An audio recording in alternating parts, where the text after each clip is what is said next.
Hello everyone. This video is about imperative sentences. In this video, let us learn about the functional use of imperative sentences in our daily life. Before starting the video, I request you all to subscribe my channel. In this slide, you can notice some of the situations that we encounter in our daily life. Let us try to understand these situations. First one, please give me your book. It is a request that we make to someone for obtaining something. Second one, go there. This sentence is a command or an order that people generally give when they are annoyed by somebody. Third one, take care of your health. It is an advice given by doctors or our well-wishers when we are in bad health condition. Fourth one, may God bless you. This sentence is a blessing by someone to somebody. You might have used these sentences in various situations without even knowing the form and functions of these sentences. Do you know what these sentences are called? They are nothing but imperative sentences. So, with the help of this video, let us learn more about imperative sentences, its form and function with the help of some examples.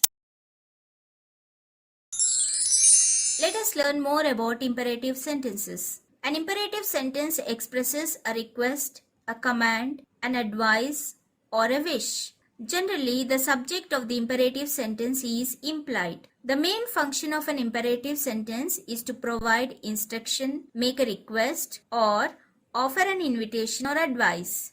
Imperative sentences end with a full stop or period. Pronoun you is the subject for all the imperative sentences. Examples. Please open the door quickly. Don't go out without a mask.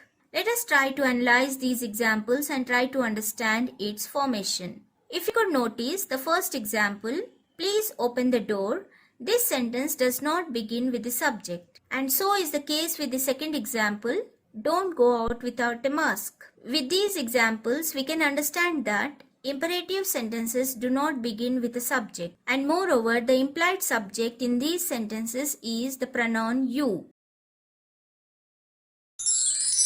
Let us try to understand the functional use of imperative sentences. The main functions of the imperative sentences are to give instructions. We generally give instructions while discussing route maps or question papers. Second one, to describe a process. While cooking or preparing objects, we generally use imperative sentences. Third one, to describe an experiment. Every time we describe an experiment, we use these imperative sentences in science. Fourth one, to write one-line notices.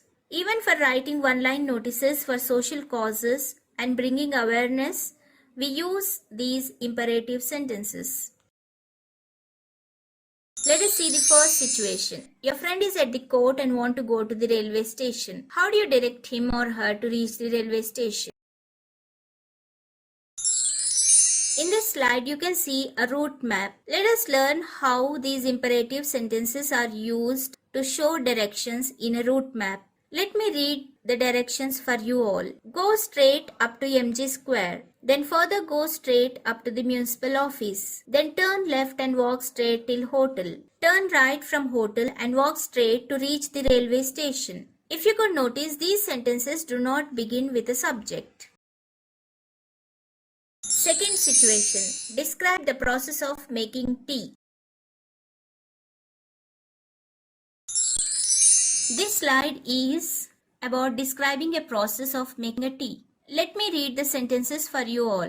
Take sufficient water in a kettle. Add tea powder. Put it on stove. Add milk. Stir it 2 or 3 times. Then strain the hot tea. Add sugar. Serve it hot in eco-friendly cups. You can notice that these all sentences are the imperative sentences which are used to describe a process. Third situation. Show the presence of air in a glass with the help of an experiment.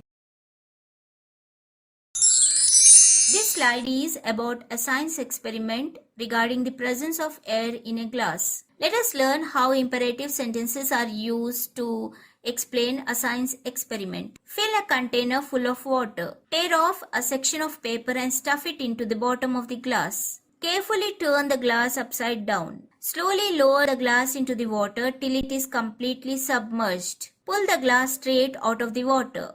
Make observations. You will observe that the paper is still dry even though it is submerged in water because there is air present in the glass. The paper does not get wet as long as the air stays in the glass. In these sentences, you can notice that there is no subject, and moreover, all the sentences begin with a verb, and so such sentences are called as imperative sentences. Fourth situation. Write one-line notices regarding the precautions that we have to take in this pandemic.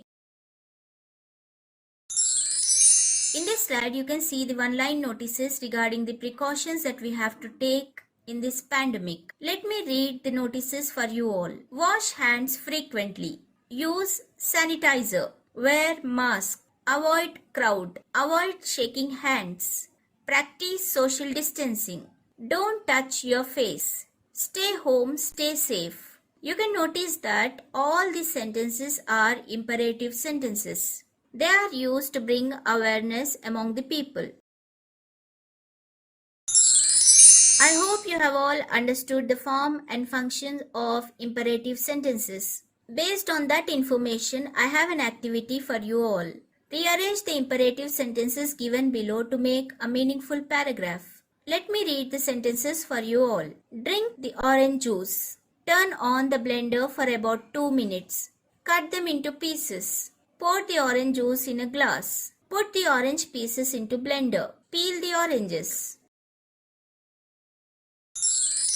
Do like, share and subscribe my channel, and also hit the bell icon because whenever I upload a new video, you will get a notification. All my previous videos links are given in the description box. You can click on the links and watch my videos. Thank you.